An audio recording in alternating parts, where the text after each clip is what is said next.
Saint-Léonard, Saint-Michel. Merci, Monsieur le Président. Thank you very much for this opportunity to address how Bill C-7 would lead to a meaningful process of collective bargaining for RCMP members and reservists. As you know, this bill, if passed, would allow RCMP members and reservists to choose whether they wish to be represented by a bargaining agent independent of RCMP management. The key features of this bill include the requirement that the RCMP bargaining agent have as its primary mandate the representation of RCMP members, the exclusion of officers from representation, and the designation of the Public Service Labor Relations and Employment Board as the administrative tribunal for matters related to the RCMP member bargaining unit, as well as grievances related to a collective agreement.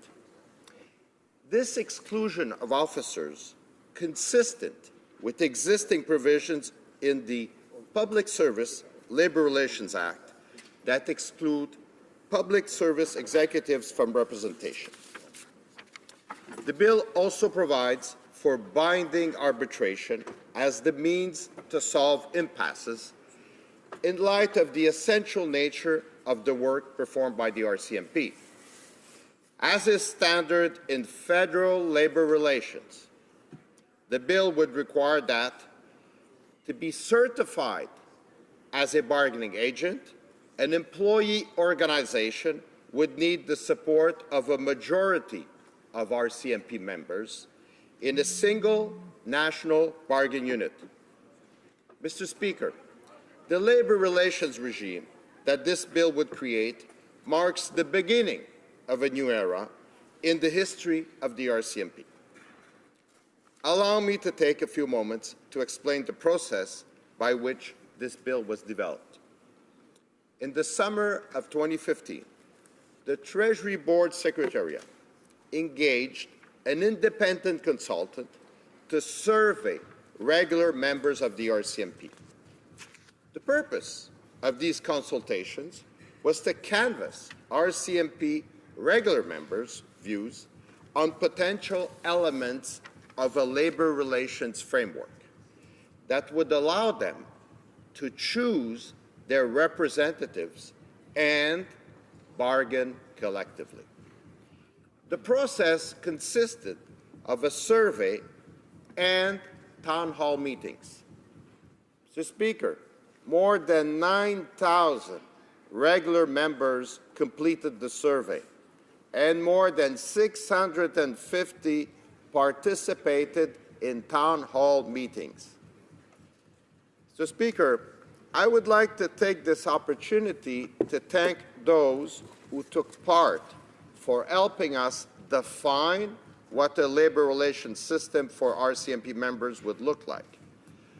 The consultation report was valuable in assisting the government to create a legislative framework that would be in line with the Supreme Court ruling and also take into account the views of those it affects.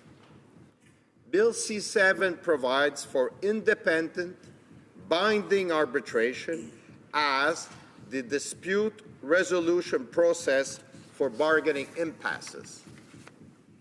This means that, consistent with other police forces across the country, the members of the RCMP bargaining unit would not be permitted to strike. The bill also would provide for a single national bargaining unit composed solely of RCMP members appointed to a rank and reservists. And the RCMP bargaining agent, should one be certified, would have as its primary mandate the representation of RCMP members.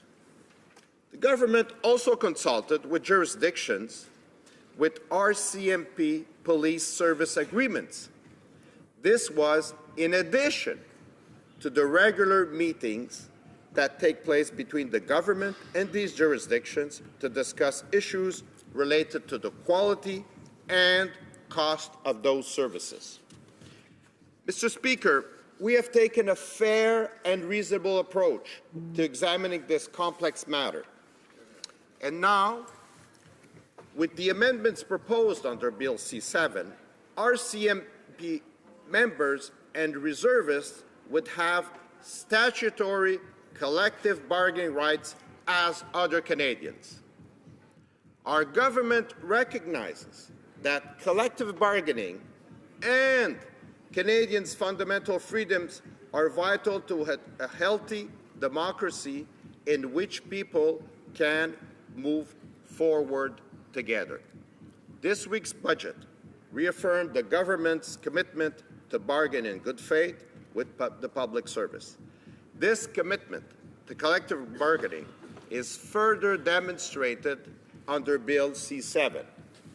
Mr. Speaker, it's time that RCMP members have the opportunity to decide whether to exercise these rights. As you know, Mr. Speaker, the timelines associated with the Supreme Court of Canada's decisions are tight. It is critical that the government enact a new labor relations regime for RCMP members by May 16, 2016, when the Court's declaration of unconstitutionality comes into effect. Nonetheless, the Government of Canada will continue to work with Parliament and its committees throughout the legislative process in an open and engaging manner. And I think I can say without fear of contradictions that all parties in this House support fair relations and fair labor relations for the brave men and women who put their lives on the line for our country every day. Finally, Mr. Speaker, this day, March 24, marks the anniversary of one of the happiest days in my life, the birth of the first of my three daughters, Ariel Diorio. Bonne fête, Ariel. Thank you, Mr. Speaker. Questions and comments.